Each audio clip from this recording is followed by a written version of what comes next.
totalmente en vivo con nuestro querido amigo historiador e investigador también, Ricardo Teodoro Alejandres. Ricardo, ¿cómo estás? Muy buenas tardes. Vamos a hablar de Boca del Río. ¿Cómo estás? Ok, ahorita vamos a... No estamos escuchando bien, ¿no? Tenemos ahorita unas fallitas técnicas, pero a ver si nos escucha Ricardo. Hola, Ricardo. Aquí estamos a la orden. Ahí está, ahí nos escucha perfecto. Ricardo, muy buenas tardes, bienvenido. Aquí estamos, Veracruz. Así es, aquí estamos acompañándolos con mucho gusto en la conmemoración de un aniversario más de la elevación de Boca del Río a ciudad. A veces la gente lo confunde y piensa que es nacimiento de Boca del Río como municipio, pero realmente lo que se conmemora pues es el nombramiento el 26 de enero de 1988 de la elevación del pueblo de Boca del Río a la categoría de ciudad. Ricardo, ¿cuándo inicia la historia de Boca del Río? ¿Qué nos puedes compartir al respecto? Bueno, la historia de Boca del Río es muy interesante porque al ser un pueblo ribereño, eso implica que desde los orígenes más remotos hay civilización, hay cultura desarrollado alrededor de lo que hoy conocemos como el río Jamapa. Particularmente, digamos, el proceso de poblamiento ya más acelerado de la ciudad, del pueblo inicialmente, se va a dar con la conquista a partir de 1518.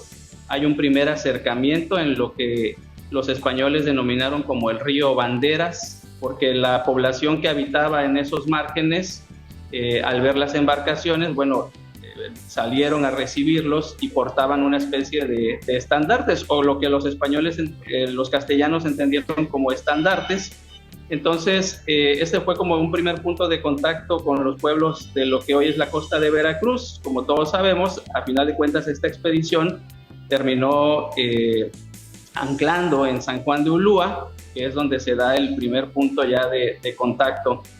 Ya con el establecimiento de la Villa Rica de la Veracruz, empieza el proceso gradual de conformación de pueblos y de ciudades, de villas particularmente, pues posterior a la conquista, y en ese proceso Boca del Río va a ser denominado o va a quedar denominado bajo la categoría de pueblo de indios, pero está adscrito a Jamapa, ¿sí? Entonces hay hay un vínculo ahí muy estrecho entre Medellín y Boca del Río.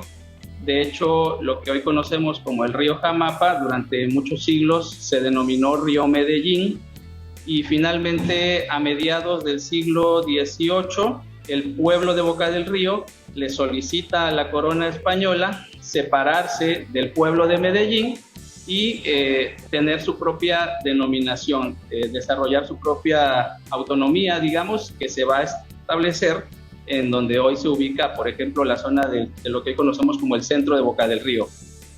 Súper, claro. Está muy interesante. Pero algo importante que también queremos saber es cuáles son las características que tuvo que cumplir Boca del Río para que tuviera este rango de ciudad.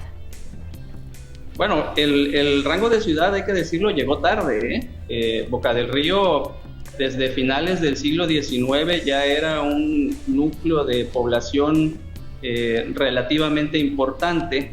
Se sabe poco de la historia fundacional, porque el documento que nos ayudaría a entender este origen, que es el Fundo Legal es como este documento que expide en su momento la corona española, donde establece cuáles son los límites del pueblo que se está creando, cuáles son los terrenos sobre los que se va a crear, qué medidas tienen, etcétera. No, hasta donde yo sé, no existe constancia de dónde se encuentre este documento, el Fundo Legal, pero a lo largo del siglo XIX, Boca del Río empieza a posicionarse como un centro recreativo. Hay crónicas muy bonitas de la gente de Veracruz que en el siglo XIX se venía a nadar al río Jamapa en su desembocadura del pueblo de Boca del Río. Siempre fue un lugar caracterizado por su gastronomía, por su comida relacionada con los mariscos, y por lo tanto esa vocación turística empezó a florecer a lo largo del siglo XX, y al sumar esa vocación turística el desarrollo urbano que ya había alcanzado para los años 80 el número de habitantes ya exponencialmente elevado que tenía, los servicios de infraestructura, pues llevan al alcalde de ese entonces, Ramón Ferrari Pardiño, a solicitar al Congreso del Estado que Boca del Río deje de ser considerado como una villa y se le dé el rango de ciudad, cosa que el Congreso del Estado autoriza y decreta el 26 de enero de 1988. Muy bien, Ricardo, ahí tenemos la fecha exacta. Y ahora, hoy en día, ya con este rango de ciudad, ¿cuál es la importancia que tiene Boca del Río para el estado de Veracruz?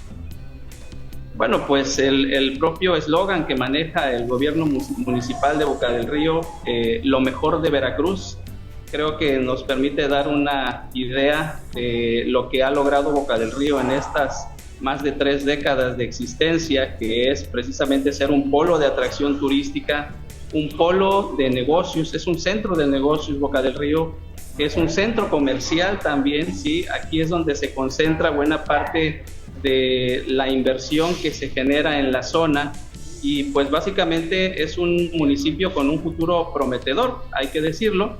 Boca del Río tiene un futuro prometedor y eso es lo que habría que valorar en 3 décadas, haber logrado este desarrollo en infraestructura, este crecimiento tan importante y el posicionamiento que tiene ya dentro del sector económico. Muy bien, Ricardo, pues muchísimas gracias. Gracias por acompañarnos el día de hoy, compartiendo todo este contenido interesante para festejar Boca del Río y además, pues sentirnos orgullosos de cada una de las localidades que tenemos, ¿no? Es correcto, la verdad es que es súper interesante y es cultura, creo que todo jarocho debe saber, ¿no? Claro, es importante. Sí. Gracias, Ricardo, y nos vemos pronto. Esta es tu casa y a ver cuándo nos visitas aquí en el estudio. Muchas gracias, estamos a la orden, cuando gusten.